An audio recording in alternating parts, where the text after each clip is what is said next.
ইরানের প্রতি ধৈর্য শেষের পথে বললেন ট্রাম্প। পারমাণবিক সক্ষমতা কমাতে জোর পশ্চিমাদের, যুক্তরাষ্ট্রের ওপরও কোনো আস্থা নেই তেহরানের, পাল্টা দাবি আরাঘচির।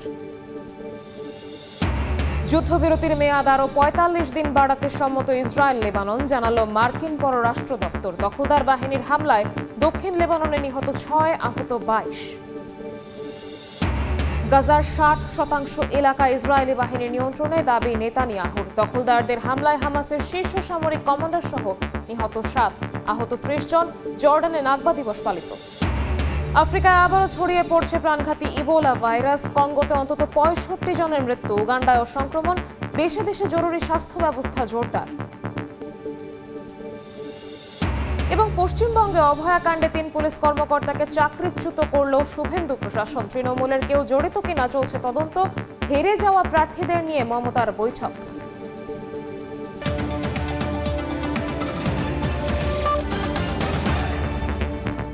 আন্তর্জাতিক সময়ের সঙ্গে আছি আমি শবনম নিবিড়। যুক্তরাষ্ট্রের ওপর কোনো আস্থা নেই ইরানের, এমন মন্তব্য করেছেন দেশটির পররাষ্ট্রমন্ত্রী আব্বাস আরাঘচি। ইরানের পারমাণবিক কর্মসূচি নিয়ে নতুন অবস্থান জানিয়েছেন যুক্তরাষ্ট্রের প্রেসিডেন্ট ডোনাল্ড ট্রাম্প। তেহরান যদি ২০ বছরের জন্য তাদের নিউক্লিয়ার প্রোগ্রাম স্থগিত রাখে, তবে সেটিকেও যথেষ্ট হিসেবে বিবেচনা করা যেতে পারে বলে মন্তব্য করেন ট্রাম্প। তবে একই সঙ্গে তিনি সতর্ক করে বলেছেন, ইরানের প্রতি তার ধৈর্য শেষের পথে। যুক্তরাষ্ট্রের উপর ইরানের কোনো আস্থা নেই। ওয়াশিংটন চুক্তির বিষয়ে আন্তরিক হলেই কেবল আলোচনায় বসবে তেহরান। স্থানীয় সময় শুক্রবার নয়াদিল্লিতে সাংবাদিকদের একথা বলেন ইরানের পররাষ্ট্রমন্ত্রী আব্বাস আরাঘচি। হরমুজ প্রণালী নিয়েও কড়া বার্তা দেন আরাঘচি। বলেন, যেসব দেশ ইরানের সঙ্গে সরাসরি সংঘাতে নেই তারা এই গুরুত্বপূর্ণ জলপথ ব্যবহার করতে পারবে, তবে ইরানের নৌবাহিনীর সঙ্গে সমন্বয় করতে হবে। সামাজিক মাধ্যমে লেখেন, এই প্রণালীর নিরাপত্তা রক্ষায় ইরান তার ঐতিহাসিক দায়িত্ব পালন করে যাবে। অন্যদিকে মার্কিন প্রেসিডেন্ট ডোনাল্ড ট্রাম্প বলেন, ইরান যদি তাদের পারমাণবিক কর্মসূচি ২০ বছরের জন্য স্থগিত রাখে তবে সেটি গ্রহণযোগ্য হতে পারে। এর আগে ইরানকে সম্পূর্ণভাবে ইউরেনিয়াম সমৃদ্ধকরণ বন্ধ করার আহ্বান জানিয়েছিলেন তিনি, যাতে পারমাণবিক অস্ত্র তৈরি করতে না পারে তেহরান।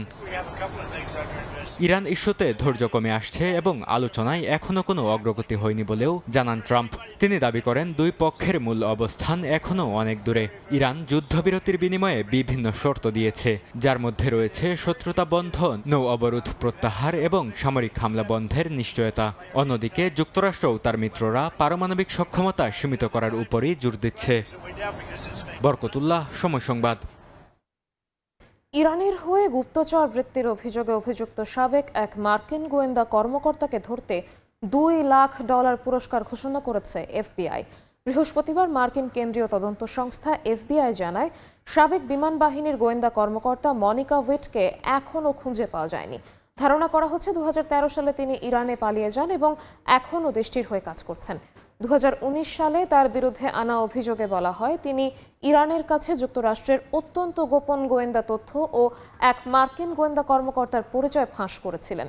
এতে ওই কর্মকর্তার জীবন ঝুঁকিতে পড়ে বলে দাবি করে যুক্তরাষ্ট্র। এফবিআই বলছে, মনিকা উইটের অবস্থান সম্পর্কে তথ্য দিলে সর্বোচ্চ $2 লাখ পুরস্কার দেওয়া হবে। একই মামলায় আরও 4 ইরানি নাগরিকের বিরুদ্ধেও সাইবার ষড়যন্ত্র ও পরিচয় চুরির অভিযোগ আনা হয়েছিল। ইসরায়েল ও লেবাননের মধ্যে চলমান ভঙ্গুর যুদ্ধবিরতির মেয়াদ আরও ৪৫ দিন বাড়ানোর বিষয়ে সম্মত হয়েছে দুই দেশ। যুক্তরাষ্ট্রের মধ্যস্থতায় ওয়াশিংটনে 2 দিনের আলোচনার পর এই সিদ্ধান্তের কথা জানিয়েছে মার্কিন পররাষ্ট্র দফতর। যুদ্ধবিরতির মাঝে ইসরায়েলি বিমান হামলায় দেশটিতে অন্তত 6 জন নিহত হয়েছেন, আহত হয়েছেন 22 জন। ওয়াশিংটন ডিসিতে 2 দিনের আলোচনার পর যুদ্ধবিরতি ৪৫ দিন বাড়াতে সম্মত হয়েছে ইসরায়েল ও লেবানন। এক বিবৃতিতে মার্কিন পররাষ্ট্র দপ্তর এ তথ্য জানিয়েছে। যুক্তরাষ্ট্রের মধ্যস্থতায় হওয়া এই আলোচনাকে গঠনমূলক ও খোলামেলা বলে উল্লেখ করেছেন যুক্তরাষ্ট্রে নিযুক্ত ইসরায়েলের রাষ্ট্রদূত ইয়েহিয়েল লেইটার। মার্কিন মুখপাত্র টমি পিগট বলেন, এ আলোচনার মাধ্যমে দুই দেশে স্থায়ী শান্তি, সার্বভৌমত্বের পারস্পরিক স্বীকৃতি এবং সীমান্তে নিরাপত্তা জোরদারের লক্ষ্য নেওয়া হয়েছে। যুদ্ধবিরতি চলমান থাকলেও থামছে না ইসরায়েলি হামলা। দক্ষিণ লেবাননে স্বাস্থ্যকেন্দ্র লক্ষ্য করে বিমান হামলা চালায় ইসরায়েলি বাহিনী। এতে বেশ কয়েকজন হতাহত হয়েছেন। নিহতদের মধ্যে কয়েকজন প্যারামেডিকও রয়েছেন। লেবাননের প্রধানমন্ত্রী নওয়াফ সালাম বলেছেন, আরব ও আন্তর্জাতিক সমর্থন জোরদার করে ইসরায়েলের সঙ্গে আলোচনায় লেবাননের অবস্থান শক্ত করতে চান তিনি। তবে সীমান্তে হিজবুল্লাহ ও ইসরায়েলের মধ্যে প্রায় প্রতিদিনই হামলা পাল্টা হামলা অব্যাহত রয়েছে।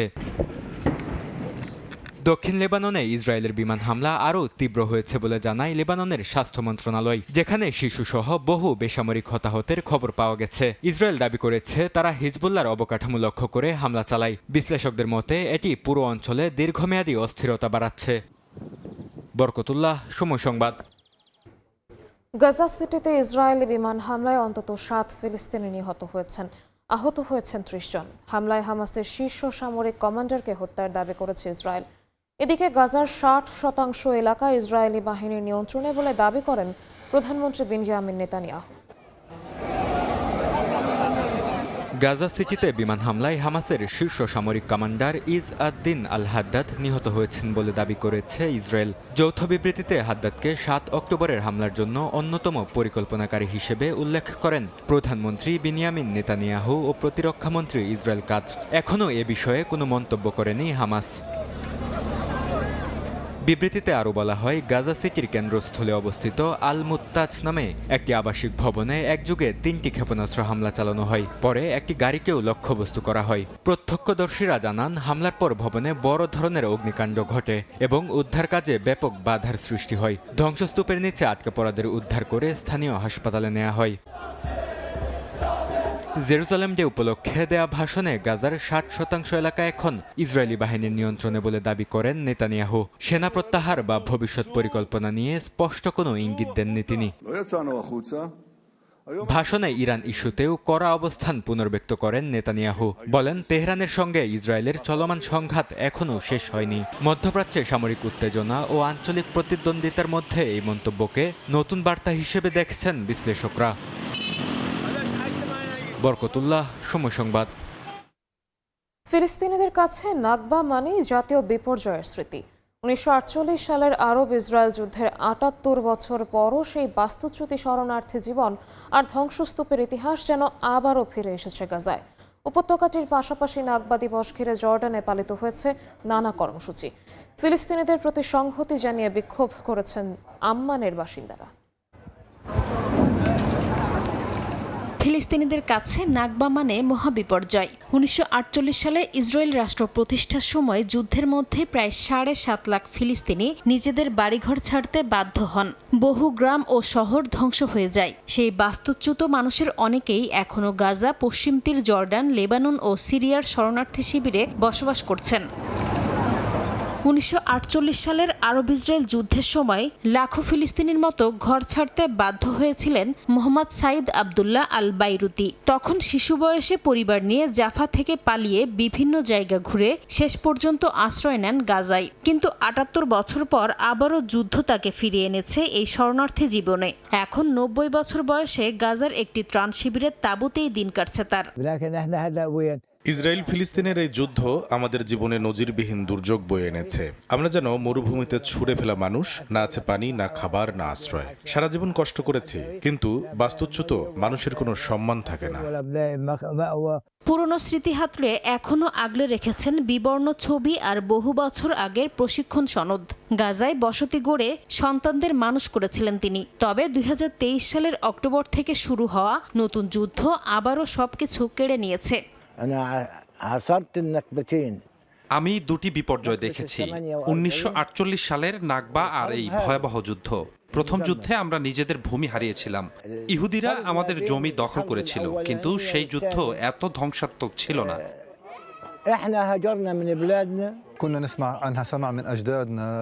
আজ গাজার বাসিন্দারা বাস্তুচ্যুত। প্রতিটি মানুষ কষ্টে আছে। যারা নিজেদের ঘরে আছে তারাও যুদ্ধের ভয়াবহতা, মানসিক চাপ আর স্বাস্থ্য সংকটে ভুগছে। উপত্যকার প্রতিটি পরিবারই কাউকে না কাউকে হারিয়েছে। নাকবার ৭৮তম বার্ষিকীতে গাজায় র্যালি বের করেন বাসিন্দারা, জানানো হয় প্রতিবাদ। পাশাপাশি জর্ডানের রাজধানী আম্মানেও ফিলিস্তিনিদের প্রতি সংহতি জানিয়ে বিক্ষোভ মিছিল হয়। হাতে ফিলিস্তিনি পতাকা ও বিভিন্ন ব্যানার নিয়ে রাস্তায় নামেন বিক্ষোভকারীরা। এদিকে গাজার জাওয়াইদাতেও নাকবা দিবস উপলক্ষে আয়োজন করা হয় সাংস্কৃতিক অনুষ্ঠান। ঐতিহ্যবাহী পোশাক পরে পরিবেশন করা হয় ফিলিস্তিনি লোকনৃত্য দাবকে। পাশাপাশি গাছ লাগিয়ে নিজেদের শেকড় ও পরিচয়ের প্রতীকী বার্তা দেন অংশগ্রহণকারীরা। নাসরিন রুমি, সময় সংবাদ। বিশ্ব রাজনীতিতে সামরিক শক্তি কিংবা কূটনৈতিক প্রভাবই শেষ কথা নয়, বড় হয়ে উঠেছে আন্তর্জাতিক জনমত। আর সেই জনমতের বিচারে এবার সবচেয়ে নেতিবাচকভাবে দেখা রাষ্ট্রের তালিকায় শীর্ষে উঠে এসেছে ইসরায়েল। বৈশ্বিক গ্রহণযোগ্যতার দিক থেকে যুক্তরাষ্ট্রও বড় ধরনের সংকটে পড়েছে। বিশ্লেষকদের মতে গাজা যুদ্ধ, মানবিক সংকট এবং বিতর্কিত পররাষ্ট্রনীতির কারণে বিশ্বজুড়ে দুই দেশের ভাবমূর্তিতে বড় পরিবর্তন এসেছে। আন্তর্জাতিক গবেষণা প্রতিষ্ঠান নিরাডেটার প্রকাশিত গ্লোবাল কান্ট্রি পারসেপশনস 2026 জরিপে উঠে এসেছে বিশ্বের জনমতের নতুন বাস্তবতা। 129টি দেশ ও 3টি আন্তর্জাতিক সংস্থাকে ঘিরে 46,000-এর বেশি মানুষের মতামতের ভিত্তিতে তৈরি এই সূচকে সবচেয়ে নেতিবাচকভাবে দেখা রাষ্ট্র হিসেবে উঠে এসেছে ইসরায়েলের নাম। তালিকার পরের অবস্থানগুলোতে রয়েছে উত্তর কোরিয়া, যুক্তরাষ্ট্র, আফগানিস্তান ও ইরান। বিশ্লেষকদের মতে গাজায় দীর্ঘ সময় ধরে চলা ইসরায়েলি হামলা, ব্যাপক ধ্বংসযজ্ঞ, বেসামরিক প্রাণহানি এবং খাদ্য সংকট আন্তর্জাতিক জনমতে গভীর প্রভাব ফেলেছে। পাশাপাশি অধিকৃত পশ্চিম তীরে সহিংসতা বৃদ্ধি এবং ফিলিস্তিনিদের বাস্তুচ্যুতির ঘটনাও বিশ্বজুড়ে সমালোচনা বাড়িয়েছে। ফলে কূটনৈতিক সমর্থন থাকলেও সাধারণ মানুষের চোখে ইসরায়েলের ভাবমূর্তি বড় ধরনের সংকটে পড়ছে। এদিকে জরিপে যুক্তরাষ্ট্রের অবস্থানও ওয়াশিংটনের জন্য সতর্কবার্তা হিসেবে দেখা হচ্ছে। মাত্র 2 বছরের ব্যবধানে দেশটির নেট রেটিং +22% থেকে নেমে হয়েছে -16%। অর্থাৎ বৈশ্বিক গ্রহণযোগ্যতায় 38 পয়েন্ট কমেছে যুক্তরাষ্ট্রের অবস্থান। বিশ্লেষকদের মতে ডোনাল্ড ট্রাম্পের আগ্রাসী পররাষ্ট্রনীতি, মিত্রদের সঙ্গে টানাপোড়েন এবং মধ্যপ্রাচ্য ইস্যুতে অবস্থান এই নেতিবাচক প্রবণতার বড় কারণ। অর্জিতা শেহজিন, সময় সংবাদ। আন্তর্জাতিক সময় আরও থাকছে। রাশিয়ায় একের পর এক ক্ষেপণাস্ত্র হামলা, ইউক্রেনের নিহত 3। বেলারুশের ভূখণ্ড ব্যবহার করে ন্যাটো সদস্য রাষ্ট্রে হামলার পরিকল্পনা করছে মস্কো, অভিযোগ জেলেনস্কির।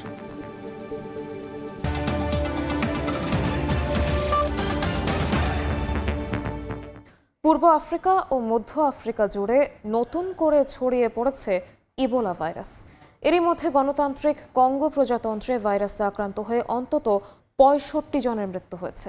প্রতিবেশী উগান্ডায়ও ছড়িয়েছে প্রাণঘাতী এই ভাইরাস। সীমান্ত জুড়ে সংক্রমণ ঠেকাতে একাধিক দেশে জরুরি স্বাস্থ্য ব্যবস্থা জোরদার করা হয়েছে। আফ্রিকার পূর্ব ও মধ্যাঞ্চলে নতুন করে ছড়িয়ে পড়েছে প্রাণঘাতী ইবোলা ভাইরাস। এরই মধ্যে এই ভাইরাসে আক্রান্ত হয়ে গণতান্ত্রিক কঙ্গো প্রজাতন্ত্রে অন্তত 65 জনের মৃত্যু হয়েছে। দেশটির ইতুরি প্রদেশে অন্তত 246টি সন্দেহভাজন কেস রেকর্ড করা হয়েছে। বিশেষ করে স্বর্ণখনি এলাকা মঙ্গোয়ালু, রামপারা এবং বুনিয়া শহরে সংক্রমণ বেশি দেখা যাচ্ছে। উগান্ডায়ও একটি ইবোলা কেস নিশ্চিত করেছে দেশটির স্বাস্থ্য মন্ত্রণালয়। 59 বছর বয়সী এক কঙ্গোনিজ নাগরিক চিকিৎসার জন্য রাজধানী কাম্পালায় আসার পর হাসপাতালে মারা যান। পরে তার নমুনায় ইবোলা ভাইরাস শনাক্ত করা হয়। এরপর পরই সীমান্তে নজরদারি বৃদ্ধি, হাসপাতালে আইসোলেশন জোরদার এবং স্বাস্থ্যকর্মীদের জন্য জরুরি সতর্কতা জারি করে উগান্ডা। আফ্রিকা সিডিসি জানায় উগান্ডা ছাড়াও দক্ষিণ সুদান, রুয়ান্ডা ও অন্যান্য প্রতিবেশী দেশগুলোকে নিয়ে জরুরি বৈঠক করা হচ্ছে। সীমান্ত এলাকায় স্ক্রিনিং, দ্রুত শনাক্তকরণ পরীক্ষা এবং সন্দেহভাজন রোগীদের আলাদা রাখার ব্যবস্থা বাড়াতে বলা হয়েছে। কঙ্গো সরকার স্থায়ীভাবে মোবাইল মেডিকেল টিম মোতায়েন, আক্রান্ত অঞ্চলগুলোতে চলাচল নিয়ন্ত্রণ এবং জনসচেতনতা কার্যক্রম জোরদার করেছে। বিশেষজ্ঞদের মতে খনি শিল্প কেন্দ্রিক জনসমাগম, অতিরিক্ত জনচলাচল এবং সীমান্ত অতিক্রমকারী শ্রমিকদের কারণে সংক্রমণ দ্রুত ছড়িয়ে পড়ছে। এ কারণে আঞ্চলিক সহযোগিতা এখন সবচেয়ে গুরুত্বপূর্ণ হয়ে উঠেছে। ইবোলা ভাইরাস প্রথম শনাক্ত হয় 1976 সালে বর্তমান গণতান্ত্রিক কঙ্গো প্রজাতন্ত্রের এলাকাতেই। ধারণা করা হয় এটি বাদুড় থেকে মানুষের মধ্যে ছড়ায়। শরীরের তরল পদার্থে সরাসরি সংস্পর্শে এটি ছড়ায় এবং মারাত্মক হিমোরেজিক জ্বর সৃষ্টি করে। এখন পর্যন্ত এই ভাইরাসে মৃত্যুহার গড়ে 50%। কঙ্গোতে এটি 17তম প্রাদুর্ভাব এবং 2017 থেকে 20 সালের মধ্যে সবচেয়ে ভয়াবহ আউটব্রেকে প্রায় 2300 মানুষের মৃত্যু হয়েছিল। বরকতুল্লাহ, সময় সংবাদ। পশ্চিমবঙ্গের বহুল আলোচিত অভয়াকাণ্ডের ফাইল খুলে 3 পুলিশ কর্মকর্তাকে চাকরিচ্যুত করল শুভেন্দু প্রশাসন। তাদের সঙ্গে মমতার নির্দেশনা কিংবা তার সরকারের শীর্ষ মহলের কার যোগাযোগ ছিল সে বিষয়ে তদন্ত শুরু করেছে নতুন প্রশাসন। এদিকে দলের হেরে যাওয়া প্রার্থীদের নিয়ে জরুরি বৈঠক করেন সাবেক মুখ্যমন্ত্রী মমতা বন্দ্যোপাধ্যায়। বিস্তারিত জানাচ্ছেন সুব্রত আচার্য। আমাদেরকে নাড়িয়ে দিয়েছে গোটা পৃথিবীতে। মুখ্যমন্ত্রী হিসেবে শপথ নেয়ার পর দ্বিতীয়বারের মতো নিজের দপ্তরে সাংবাদিক সম্মেলন শুভেন্দু অধিকারীর। এতে বহুল আলোচিত আরজিকর কাণ্ডের সময় কলকাতার পুলিশ কমিশনার বিনীত গোয়েল, ডিসি সেন্ট্রাল ইন্দিরা মুখোপাধ্যায় এবং ডিসি নর্থ অভিষেক গুপ্তাকে চাকরিচ্যুত করার কথা জানান তিনি। শুধু তাই নয়, এই 3 পুলিশ কর্মকর্তার সঙ্গে তৎকালীন মুখ্যমন্ত্রী সহ অন্য কোনো মন্ত্রীর কথা হয়েছিল কিনা তাদের ফোন আলাপ, হোয়াটসঅ্যাপ চ্যাট এবং বার্তালাপ খতিয়ে দেখা হচ্ছে বলেও জানান মুখ্যমন্ত্রী শুভেন্দু অধিকারী। 3 জনকে আমরা আজকে সাসপেন্ড করলাম এবং এইচএস এর গাইডেন্সে, সিএস এর গাইডেন্সে HS as per the rules যা আছে ক্যাডার রুল সেটা মেনে ডিপার্টমেন্টাল ইনকোয়ারি এবং প্রসিডিংস স্টার্ট করে। যদিও তৃণমূল মুখপাত্র কুণাল ঘোষের দাবি, ওই সময় বিজেপির বিরোধিতার কারণেই রাজ্য সরকার তদন্ত করতে পারেনি, সে কারণেই মামলাটি সিবিআই তদন্ত শুরু করে। সিবিআই চলাকালীন কি করে আবার রাজ্য সরকার তাদের তৎকালীন যে রাজনৈতিক অভিযোগগুলো ছিল, আজ সেই রাজনৈতিক অভিযোগগুলোকে মান্যতা দিতে প্রশাসনিক পদক্ষেপ নিচ্ছেন, সেটা সিবিআই তদন্তের সঙ্গে কোথাও তার কনফ্লিক্ট আছে না নেই, এগুলো আমাদের দলের নেতৃত্ব, আইনি বিষয়টা যারা দেখেন তারা নিশ্চিতভাবে খতিয়ে দেখছেন। এদিকে কালীঘাটে নিজের বাসভবনে শুক্রবার বিকেলে দলের বিপর্যয়ের কারণ খুঁজতে হেরে যাওয়া প্রার্থীদের নিয়ে জরুরি বৈঠক করেন সাবেক মুখ্যমন্ত্রী মমতা বন্দ্যোপাধ্যায়। বৈঠক সূত্রের খবর, দলের এমন বিপর্যয়ের জন্য জনসংযোগের বড় ধরনের ঘাটতি চিহ্নিত করেছেন মমতা। একই সঙ্গে দল থেকেও দলের বিরুদ্ধে কাজ করার বিষয়টিও সামনে আনেন তিনি। সুব্রত আচার্য, সময় সংবাদ, কলকাতা। ভারতের পশ্চিমবঙ্গের রাজনৈতিক ইতিহাসের এক যুগান্তকারী অধ্যায়ের সাক্ষী এখন কলকাতা। বিজেপির শুভেন্দু অধিকারী মুখ্যমন্ত্রী হিসেবে শপথ নিয়েই ব্যস্ত প্রশাসনিক সংস্কারে। অন্যদিকে তৃণমূল নেত্রী মমতা বন্দ্যোপাধ্যায় রাজপথ থেকে আদালত সবখানে বিজেপির বিরুদ্ধে গড়ে তুলেছেন তীব্র প্রতিরোধ। এই 2 বিপরীত মেরুর টানাপোড়েনে পশ্চিমবঙ্গের রাজনীতিতে এখন এক অভূতপূর্ব ও দীর্ঘমেয়াদী সংঘাতের আবহ তৈরি হয়েছে। ব্রিগেড প্যারেড গ্রাউন্ডের জমকালো শপথ গ্রহণ শেষে নবান্নে এখন পুরোদমে চলছে গেরুয়া শিবিরের শাসন। ভারতের পশ্চিমবঙ্গের মুখ্যমন্ত্রী হিসেবে দায়িত্ব নিয়েই শুভেন্দু অধিকারী প্রথম ক্যাবিনেট বৈঠকে কেন্দ্রীয় প্রকল্পগুলো রাজ্যে চালুর নির্দেশ দিয়েছেন, যা এতকাল আটকে ছিল।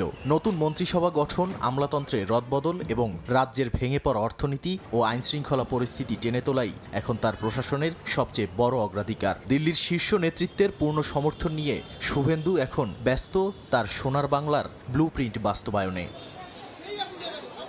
ঠিক এর বিপরীত চিত্র দেখা যাচ্ছে কালীঘাটের তৃণমূল শিবিরে। নির্বাচনী পরাজয়ের গ্লানি ভুলে দলীয় কর্মীদের চাঙ্গা করতে ফের হাজির হয়েছেন বিদায়ী মুখ্যমন্ত্রী মমতা বন্দ্যোপাধ্যায়। নির্বাচনী প্রক্রিয়ায় কারচুপি, ইভিএম হ্যাকিং এবং কেন্দ্রীয় এজেন্সির অপব্যবহারের অভিযোগ তুলে তিনি একদিকে যেমন আদালতের দ্বারস্থ হয়ে নিজেই আইনজীবী হয়ে আইনি লড়াই শুরু করেছেন, অন্যদিকে দলীয় কর্মীদের নিয়ে নেমেছেন রাজপথের আন্দোলনে। পরাজয়ের কারণ বিশ্লেষণে দলের ভেতরে শুদ্ধিকরণ প্রক্রিয়া শুরুর পাশাপাশি ধাক্কা কাটিয়ে কিভাবে ঘুরে দাঁড়ানো যায় সেই রণকৌশল তৈরিতেই কাটছে তার দিনরাত। রাজনৈতিক বিশ্লেষকদের মতে শুভেন্দু অধিকারীর সামনে এখন সবচেয়ে বড় চ্যালেঞ্জ হলো বাম তৃণমূলের চেনা প্রশাসনিক কাঠামোকে ভেঙে সম্পূর্ণ নতুন এক কর্মসংস্কৃতি গড়ে তোলা, পাশাপাশি সাধারণ মানুষের কাছে দেয়া প্রতিশ্রুতি দ্রুত পূরণ করা। বিপরীতে মমতা বন্দ্যোপাধ্যায়ের জন্য তার দলের রাজনৈতিক অস্তিত্ব টিকিয়ে রাখার মরিয়া চেষ্টা। বিধানসভার ভেতরে ও বাইরে বিজেপির সর্বাত্মক আগ্রাসনকে রুখে দিয়ে তৃণমূলকে আবার বাংলার প্রধান চালিকা শক্তি হিসেবে প্রতিষ্ঠিত করাই এখন তার জীবনের সবচেয়ে কঠিন পরীক্ষা। ক্ষমতার পালাবদল পশ্চিমবঙ্গের সামাজিক ও অর্থনৈতিক ক্ষেত্রেও গভীর প্রভাব ফেলতে শুরু করেছে। একদিকে নতুন বিনিয়োগ আকর্ষণ এবং কেন্দ্রীয় অনুদান পাওয়ার আশায় বুক বাঁধছেন একদল মানুষ, অন্যদিকে তৃণমূলের দীর্ঘদিনের চেনা জনমোহিনী প্রকল্পগুলো বন্ধ বা আমূল পরিবর্তিত হওয়ার আশঙ্কায় তৈরি হয়েছে এক ধরনের অনিশ্চয়তা। প্রশাসন বনাম আন্দোলনের এই তীব্র দ্বৈরথ রাজ্যকে কোনো নতুন দিশা দেখাবে নাকি একটানা রাজনৈতিক অস্থিরতার দিকে ঠেলে দেবে, সেদিকেই এখন নজর পুরো ভারতের। বিশ্লেষকরা বলছেন, নবান্নের রাজদণ্ড হাতে শুভেন্দু অধিকারী সুশাসন প্রতিষ্ঠার ব্যস্ততা নাকি পরাজয়ের ছাইভস্য থেকে ফিনিক্স পাখির মতো জেগে উঠতে চাওয়া মমতা বন্দ্যোপাধ্যায়ের রাজপথের গর্জন, কার রাজনৈতিক দূরদর্শিতা শেষ পর্যন্ত বাংলার মানুষের মন জয় করবে, সে ফয়সালা হবে আগামী দিনগুলোর রাজনৈতিক গতি প্রকৃতির ওপরেই। নাদিব মারজান, সময় সংবাদ। দেখছেন আন্তর্জাতিক সময়। কিয়েভে হামলার জবাবে রাশিয়ায় একের পর এক ক্ষেপণাস্ত্র ছুড়েছে ইউক্রেন। অন্তত 23টি সামরিক স্থাপনা, জ্বালানি অবকাঠামো ও অন্যান্য লক্ষ্যবস্তুতে আঘাত হানার দাবি করেছে জেলেনস্কি বাহিনী। এসব হামলায় অন্তত 3 জন নিহত হয়েছেন। ক্ষতিগ্রস্ত হয়েছে বহুতল আবাসিক ভবন ও শিল্প স্থাপনা। রাশিয়ার হামলায় ক্ষতিগ্রস্ত স্থাপনা পরিদর্শন শেষে ইউক্রেনের প্রেসিডেন্ট দাবি করেন, বেলারুশের ভূখণ্ড ব্যবহার করে ন্যাটো সদস্য রাষ্ট্রে হামলার পরিকল্পনা করছে মস্কো। কিয়েভে বিধ্বংসী হামলার জবাবে রাশিয়ায় ব্যাপক ক্ষেপণাস্ত্র হামলা চালিয়েছে ইউক্রেন। শুক্রবার রাতভর অন্তত 23টি সামরিক স্থাপনা, জ্বালানি অবকাঠামো ও অন্যান্য লক্ষ্যবস্তুতে আঘাত হানার দাবি করেছে জেলেনস্কি বাহিনী। সামাজিক মাধ্যমে ছড়িয়ে পড়া ভিডিওতে দেখা যায় রাশিয়ার কেন্দ্রীয় শহর রিয়াজানের তেল শোধনাগারে আগুন জ্বলছে এবং ঘন কালো ধোঁয়া ছড়িয়ে পড়ছে। এসব হামলায় বেশ কয়েকজন হতাহত হয়েছে বলে জানিয়েছে রুশ কর্তৃপক্ষ। ক্ষতিগ্রস্ত হয়েছে বহুতল আবাসিক ভবন ও শিল্প স্থাপনা। রাশিয়ার বিমান হামলায় কিয়েভে বিধ্বস্ত স্থাপনা পরিদর্শন করেন ইউক্রেনের প্রেসিডেন্ট ভলোদিমির জেলেনস্কি। হামলায় নিহতের সংখ্যা বেড়ে দাঁড়িয়েছে 24 জনে। 28 ঘন্টার উদ্ধার অভিযানে ধ্বংসস্তূপ থেকে বহু হতাহতকে উদ্ধার করা হয়। কিয়েভে হামলার পর ইউরোপীয় কূটনীতিকরা বলছেন, শান্তি আলোচনায় আগ্রহী নয় রাশিয়া। বেলারুশকে আরও গভীরভাবে ইউক্রেন যুদ্ধে টেনে নিতে চাইছে রাশিয়া, এমন অভিযোগ করেন জেলেনস্কি। দাবি করেন, বেলারুশের ভূখণ্ড ব্যবহার করে ইউক্রেনের উত্তরাঞ্চল কিংবা কোনো ন্যাটো সদস্য রাষ্ট্রে হামলার পরিকল্পনা করছে মস্কো। বরকতুল্লাহ, সময় সংবাদ। স্টিলটেক মানে গুণগত মানের নিশ্চয়তা। It's all about stainless style. তাইওয়ানকে আনুষ্ঠানিক স্বাধীনতা ঘোষণা না করতে সতর্ক করেছেন যুক্তরাষ্ট্রের প্রেসিডেন্ট ডোনাল্ড ট্রাম্প। চীনের প্রেসিডেন্ট শি জিনপিং এর সঙ্গে বৈঠকের পর তিনি বলেন, যুক্তরাষ্ট্র সংঘাত চায় না। একই সঙ্গে তিনি স্পষ্ট করেন, তাইওয়ান ইস্যুতে অপরিবর্তিত রয়েছে মার্কিন নীতি। চীনের প্রেসিডেন্ট শি জিনপিং এর সঙ্গে শীর্ষ বৈঠক শেষে বেইজিংয়ে ফক্স নিউজকে দেয়া সাক্ষাৎকারে মার্কিন প্রেসিডেন্ট ডোনাল্ড ট্রাম্প বলেন, তাইওয়ানের স্বাধীনতা ঘোষণা না করার পক্ষে যুক্তরাষ্ট্রের অবস্থান। সংঘাত এড়ানোই অগ্রাধিকার জানিয়ে তিনি বলেন, এই ইস্যুতে মার্কিন নীতির পরিবর্তন হয়নি। চীনের প্রেসিডেন্ট শি জিনপিং এর সঙ্গে আলোচনায় তাইওয়ান বিষয়টি বিস্তারিতভাবে এসেছে বলেও উল্লেখ করেন ট্রাম্প। তবে যুক্তরাষ্ট্র সরাসরি তাইওয়ানকে রক্ষা করবে কিনা সে বিষয়ে কোনো প্রতিশ্রুতি দেননি মার্কিন প্রেসিডেন্ট। যুক্তরাষ্ট্র আইনগতভাবে তাইওয়ানকে আত্মরক্ষার উপকরণ সরবরাহে বাধ্য থাকলেও আনুষ্ঠানিকভাবে স্বাধীনতার পক্ষে অবস্থান নেয় না। অন্যদিকে তাইওয়ানকে নিজের অংশ দাবি করে চীন এবং প্রয়োজনে বল প্রয়োগের কথাও অস্বীকার করে না। বরকতুল্লাহ, সময় সংবাদ। আন্তর্জাতিক সময় আরও থাকছে। মালদ্বীপে স্কুবা ডাইভিং করতে গিয়ে বাবা মেয়ে সহ 5 ইতালীয় নাগরিক নিহত, একজনের মরদেহ উদ্ধার। প্রতিকূল আবহাওয়ায় ব্যাহত উদ্ধার অভিযান। চীনের নিষেধাজ্ঞার তালিকায় নাম থাকা সত্ত্বেও বেইজিং সফর করেছেন মার্কিন পররাষ্ট্রমন্ত্রী মার্কো রুবিও। বিভিন্ন আন্তর্জাতিক গণমাধ্যমের খবর, চীন তার নামের বানান বদলে মার্কো লু করাতে নিষেধাজ্ঞা এড়ান তিনি। অংশ নেন গুরুত্বপূর্ণ সব দ্বিপাক্ষিক বৈঠকে। চীনের নিষেধাজ্ঞা তালিকায় নাম তবুও কৌশলে বেইজিং সফর করলেন মার্কিন পররাষ্ট্রমন্ত্রী মার্কো রুবিও। এটি সম্ভব হয় চীনের দারুণ ভাষাগত কৌশল ও কূটনৈতিক প্রটোকলের বদৌলতে। সফরের জন্য সরকারি নথিপত্রে চীন রুবিওর নামের বানান ভিন্নভাবে লেখাতেই নিষেধাজ্ঞার জালে আটকাননি তিনি। বিভিন্ন আন্তর্জাতিক গণমাধ্যমে বলা হয়েছে, মার্কিন পররাষ্ট্রমন্ত্রীর নামের বানান মার্কো রুবিও থেকে বদলে মার্কো লু করে চীন। রুবিওর পদবি চীনা ভাষায় একটি নির্দিষ্ট অক্ষর দিয়ে লেখা হতো। তিনি পররাষ্ট্রমন্ত্রী হওয়ার আগেই সেই অক্ষর বদলে লু উচ্চারণের কাছাকাছি একটি ভিন্ন অক্ষর ব্যবহার শুরু করে বেইজিং। চীনা সরকারি নথিতে এই নতুন নামের বিরুদ্ধে কোনো নিষেধাজ্ঞা নেই। এটাকে চীনের একটি কৌশলী পদক্ষেপ বলছেন বিশ্লেষকরা। 2019 সালে মার্কিন সিনেটে ফ্লোরিডার প্রতিনিধি ছিলেন রুবিও। তখন তিনি হংকংয়ের ওপর চীনের নিয়ন্ত্রণের নিন্দা জানিয়ে দুইবার নিষেধাজ্ঞার মুখোমুখি হন। এর পাশাপাশি উইঘুর মুসলিমদের ওপর নির্যাতনকে গণহত্যা বলেছিলেন রুবিও। তবে মার্কিন পররাষ্ট্রমন্ত্রীর বিরুদ্ধে নিষেধাজ্ঞার বিষয়টি অস্বীকার করেছে চীন। দেশটির পররাষ্ট্র মন্ত্রণালয় জানায়, ওই নিষেধাজ্ঞা পররাষ্ট্রমন্ত্রী রুবিওর বিরুদ্ধে নয়, দেয়া হয়েছিল সিনেটর রুবিওর বিরুদ্ধে। ডোনাল্ড ট্রাম্প দ্বিতীয় মেয়াদে যুক্তরাষ্ট্রের ক্ষমতায় বসার পর এটি ছিল তার প্রথম চীন সফর। বেইজিংয়ের গ্রেট হল অব দ্য পিপলে প্রেসিডেন্ট শি জিনপিংয়ের সঙ্গে বৈঠক করেন তিনি।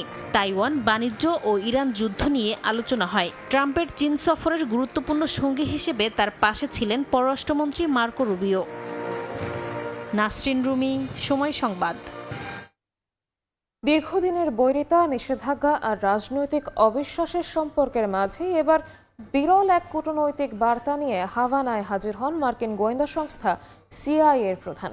ট্রাম্প প্রশাসনের শর্ত, কিউবাকে মৌলিক পরিবর্তন আনতে হবে, তবেই অর্থনীতি ও নিরাপত্তা ইস্যুতে সম্পর্ক এগোবে। এদিকে যুক্তরাষ্ট্রের প্রস্তাব দেওয়া $10 কোটি মানবিক সহায়তা বিবেচনা করতে আগ্রহ দেখিয়েছে কিউবা। মার্কিন গোয়েন্দা সংস্থা সিআইএ এর পরিচালক জন র্যাডক্লিফ স্থানীয় সময় বৃহস্পতিবার হাভানায় কিউবার শীর্ষ কর্মকর্তাদের সঙ্গে বৈঠক করেন। বার্তা সংস্থা রয়টার্স জানায়, তিনি মার্কিন প্রেসিডেন্ট ডোনাল্ড ট্রাম্পের বার্তা পৌঁছে দেন। কিউবা মৌলিক পরিবর্তন আনলেই যুক্তরাষ্ট্র অর্থনৈতিক ও নিরাপত্তা ইস্যুতে গুরুত্বের সঙ্গে সম্পৃক্ত হবে বলে জানান জন র্যাডক্লিফ। ফিদেল কাস্ট্রোর 1959 সালের বিপ্লবের পর কিউবায় কোনো সিআইএ পরিচালকের এটি ছিল মাত্র দ্বিতীয় সফর। এদিকে যুক্তরাষ্ট্রের প্রস্তাব দেয়া $10 কোটি মানবিক সহায়তা বিবেচনা করতে আগ্রহ দেখিয়েছে কিউবা। দেশটির পররাষ্ট্রমন্ত্রী বলেন, সহায়তা নিয়ে আলোচনা হতে পারে, তবে এর সঙ্গে রাজনৈতিক শর্ত বা চাপ জুড়ে দেওয়া যাবে না। তিনি সতর্ক করেন, অবরোধে থাকা জনগণের দুর্ভোগকে রাজনৈতিক হাতিয়ার বানানোর চেষ্টা যেন না হয়। এর আগে মার্কিন পররাষ্ট্র দফতর দাবি করেছিল, তারা গোপনে কিউবাকে $10 কোটি সহায়তা ও বিনামূল্যে স্যাটেলাইট ইন্টারনেট দেওয়ার প্রস্তাব দিয়েছিল। তবে এর শর্ত ছিল অর্থবহ সংস্কার। পরে ট্রাম্প প্রশাসন আনুষ্ঠানিক বিবৃতিতে সেই প্রস্তাব পুনর্ব্যক্ত করে। কিউবার প্রেসিডেন্ট একে বেমানান ও পরস্পর বিরোধী আখ্যা দিয়ে বলেন, নিষেধাজ্ঞা তুলে নেয়ায় কিউবাকে সবচেয়ে বেশি সহায়তা করবে। জানুয়ারিতে ট্রাম্প কিউবায় কোনো দেশ তেল সরবরাহ করলে তাদের পণ্যে অতিরিক্ত শুল্ক বসানোর হুমকি দেওয়ার পর থেকে দেশটির জীবনযাত্রার মারাত্মক অবনতি হয়। ট্রাম্পের চাপে ও হুমকিতে মিত্র হিসেবে পরিচিত মেক্সিকো ও ভেনেজুয়েলাও আর তেল চালান পাঠাতে না পারায় কিউবায় জ্বালানি ও বিদ্যুতের ভয়াবহ ঘাটতি সৃষ্টি হয়েছে। অর্জিতা শেহজিন, সময় সংবাদ। দেখছেন আন্তর্জাতিক সময়। পাকিস্তানের খাইবার পাখতুনখাওয়ায় সেনাবাহিনীর সঙ্গে বন্দুকযুদ্ধে 9 সন্ত্রাসী নিহত হয়েছে। এ সময় অস্ত্রধারীদের গুলিতে প্রাণ হারান নিরাপত্তা বাহিনীর 4 সদস্য। বাজুর জেলার একটি সেনা ক্যাম্পে সন্ত্রাসীদের অনুপ্রবেশের চেষ্টা রুখে দিতে গিয়েই এই হতাহতের ঘটনা ঘটে। স্থানীয় কর্তৃপক্ষ জানায়, বৃহস্পতিবার স্থানীয় সময় রাতে বিস্ফোরক ও ভারী অস্ত্র নিয়ে সেনা ক্যাম্পের একটি গেট দিয়ে ভেতরে ঢোকার চেষ্টা করে ফিতনাহ আল খাওয়ারিজ বা টিটিপির সদস্যরা। তবে নিরাপত্তা বাহিনীর প্রতিরোধের মুখে ক্যাম্পে প্রবেশ করতে ব্যর্থ হয় তারা। গোলাগুলির পর আহত সেনা সদস্যদের উদ্ধার করে স্থানীয় হাসপাতালে নেওয়া হয়েছে। পুরো এলাকায় তল্লাশি অভিযান চালাচ্ছে সেনাবাহিনী। হামলার দায় স্বীকার করেছে টিটিপি। সম্প্রতি খাইবার পাখতুনখাওয়ার বান্নু ও লাক্কি মারওয়াত এলাকায় আলাদা হামলায় পুলিশ ও বেসামরিক নাগরিক সহ বেশ কয়েকজন প্রাণ হারিয়েছেন।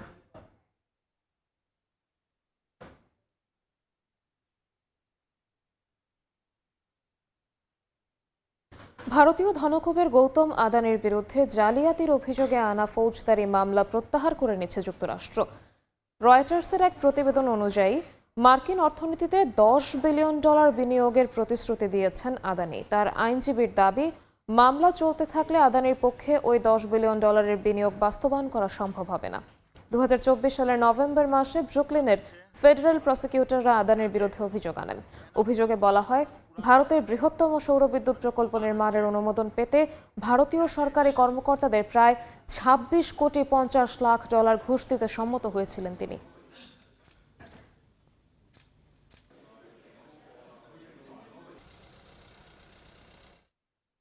মালদ্বীপে গুহার ভেতরে স্কুবা ডাইভিং করতে গিয়ে প্রাণ হারিয়েছেন 5 ইতালীয় নাগরিক। নিহতদের মধ্যে ইতালির জেনোয়া বিশ্ববিদ্যালয়ের এক অধ্যাপক, তার মেয়ে এবং কয়েকজন গবেষক রয়েছেন। ইতালির পররাষ্ট্র মন্ত্রণালয় জানিয়েছে, মালদ্বীপের ভাভু অ্যাটলে প্রায় 50 মিটার গভীরে গুহা অনুসন্ধানের সময় এ দুর্ঘটনা ঘটে। বৃহস্পতিবার সকালে ডাইভিংয়ে নামার পর তারা আর পানির উপর ফিরে আসেননি। পরে ডাইভিং বোটের ক্রুরা তাদের নিখোঁজ ঘোষণা করে। মালদ্বীপের সামরিক বাহিনী জানিয়েছে, সমুদ্রের প্রায় 60 মিটার গভীরে একটি গুহা থেকে একজনের মরদেহ উদ্ধার করা হয়েছে। বাকি 4 জনও একই স্থানে রয়েছেন বলে ধারণা করা হচ্ছে। প্রতিকূল আবহাওয়ার কারণে উদ্ধার অভিযানে বেগ পেতে হচ্ছে বলে জানিয়েছে সংশ্লিষ্ট কর্তৃপক্ষ। দেখছেন আন্তর্জাতিক সময়। হাওয়াইয়ের কিলাউয়া দ্বীপপুঞ্জে আবারও আগ্নেয়গিরির অগ্নুৎপাত হয়েছে। স্থানীয় সময় বৃহস্পতিবার এই অগ্নুৎপাত হয়। এ নিয়ে রেকর্ড 47 বারের মতো জেগে উঠল এই আগ্নেয়গিরি। অগ্নুৎপাতের কারণে খনি থেকে তীব্র বেগে লাভা ও ঘন ধোঁয়ার কুণ্ডলী আকাশে ছড়িয়ে পড়ছে। মার্কিন আবহাওয়া সংশ্লিষ্ট সংবাদ মাধ্যম ফক্স ওয়েদার এ খবর জানিয়েছে। মার্কিন ভূতাত্ত্বিক জরিপ সংস্থা USGS জানিয়েছে, স্থানীয় সময় বিকেল 4টার দিকে আগ্নেয়গিরির উত্তর দিকের ফাটল থেকে তীব্র বেগে লাভা বের হতে শুরু করে, যা দ্রুত বৃদ্ধি পেয়ে আকাশে প্রায় 200 ফুট উচ্চতায় পৌঁছায়। এর আগে গত 5 মে এই আগ্নেয়গিরিতে সবশেষ অগ্নুৎপাত হয়েছিল।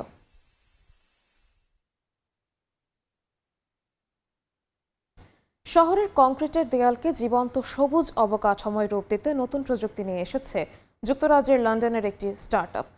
শ্যাওলা ভিত্তিক বিশেষ প্যানেল ব্যবহার করে বাতাস পরিষ্কার, শব্দ কমানো এবং জীববৈচিত্র্য রক্ষার দাবি প্রতিষ্ঠানটির। কম রক্ষণাবেক্ষণ আর পরিবেশ বান্ধব প্রযুক্তি ভবিষ্যতের নগর স্থাপত্যে নতুন সম্ভাবনা তৈরি করতে পারে বলেও মনে করছেন সংশ্লিষ্টরা।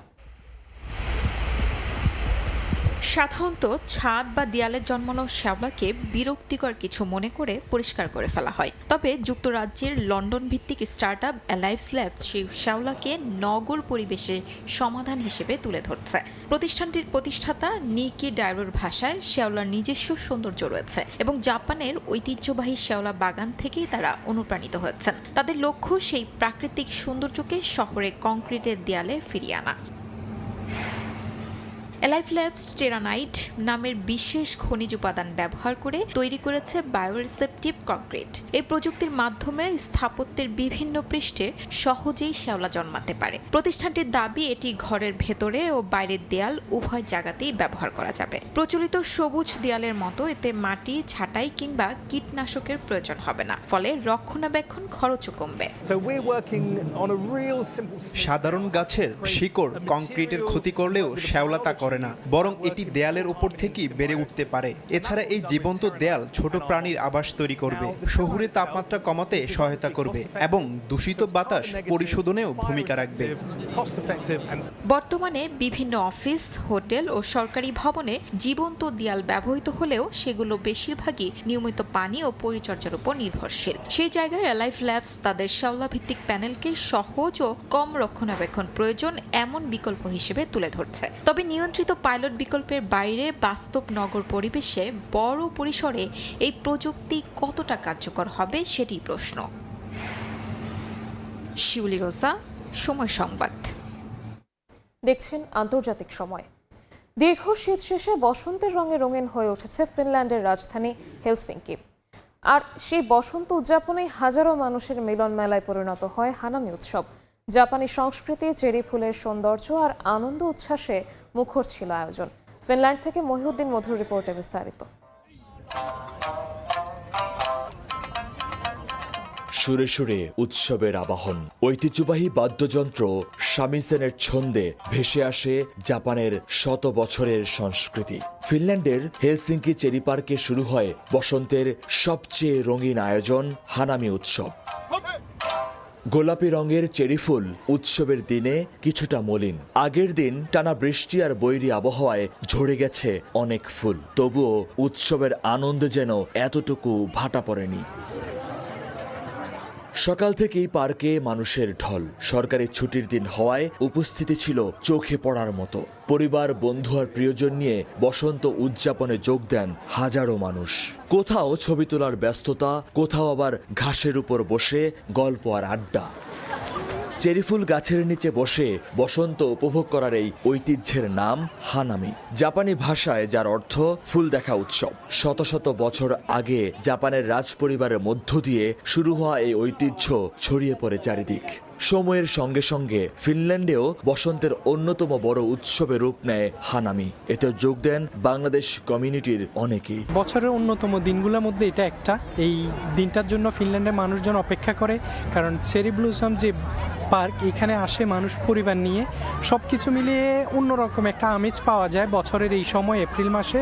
এটার জন্য বলতে গেলে ফিনল্যান্ড সহ বাংলাদেশ কমিউনিটি সব মানুষই উৎসব মুখর পরিবেশ তৈরি করার জন্য রেডি থাকে এই সময়টা। এত মানুষের গ্যাদারিং দেখে খুব ভালো লাগতেছে। ফিনল্যান্ডে সচরাচর আসলে এরকম প্রোগ্রাম হয় না, যেখানে একসাথে মেলা প্লাস হচ্ছে সবাই ফ্যামিলি নিয়ে গেট টুগেদার করতেছে। আমরা যেভাবে বৈশাখ পালন করি, বৈশাখী মেলা হয়, ঠিক ওই রকমই লাগতেছে এখানে ফিনল্যান্ডে। মূলত 90-এর দশকে জাপান থেকে বন্ধুত্বের উপহার শত শত সাকুরা গাছ দিয়ে হেলসিঙ্কিতে তৈরি হয় এই চেরি পার্ক। সেই থেকে প্রতি বসন্তে এখানে আয়োজন করা হয় হানামি উৎসব। হানামি শব্দের অর্থ ফুল দেখা হলেও ফিনল্যান্ডে বৈরী আবহাওয়ার কারণে চেরি বাগানের ফুল প্রায় ঝরে গেছে। যেহেতু হানামি উৎসব, তবুও এই বসন্ত বরণকে কেন্দ্র করে ফিনল্যান্ডের আপামর মানুষ একসাথে হয়েছেন হেলসিঙ্কির এই চেরি বাগানে। মহিউদ্দিন মধু, সময় সংবাদ, ফিনল্যান্ড। আন্তর্জাতিক সময়ের শীর্ষ সংবাদগুলো জানিয়ে দিচ্ছি আরও একবার। ইরানের প্রতি ধৈর্য শেষের পথে বললেন ট্রাম্প। পারমাণবিক সক্ষমতা কমাতে জোর পশ্চিমাদের। যুক্তরাষ্ট্রের ওপরও কোনো আস্থা নেই তেহরানের, পাল্টা দাবি আরাকচির। যুদ্ধবিরতির মেয়াদ আরও ৪৫ দিন বাড়াতে সম্মত ইসরায়েল, লেবানন, জানালো মার্কিন পররাষ্ট্র দফতর। দখলদার বাহিনীর হামলায় দক্ষিণ লেবাননে নিহত ৬, আহত ২২। এবং গাজার ৬০% এলাকা ইসরায়েলি বাহিনীর নিয়ন্ত্রণে, দাবি নেতানিয়াহুর। দখলদারদের হামলায় হামাসের শীর্ষ সামরিক কমান্ডার সহ নিহত ৭, আহত ৩০ জন। জর্ডানে নাকবা দিবস পালিত।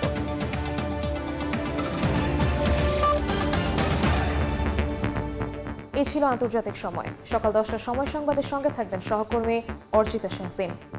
ধন্যবাদ নিবিড়। সকাল 10টার সময় সংবাদ নিয়ে আসছে কিছুক্ষণ পর, সঙ্গে থাকুন সময়।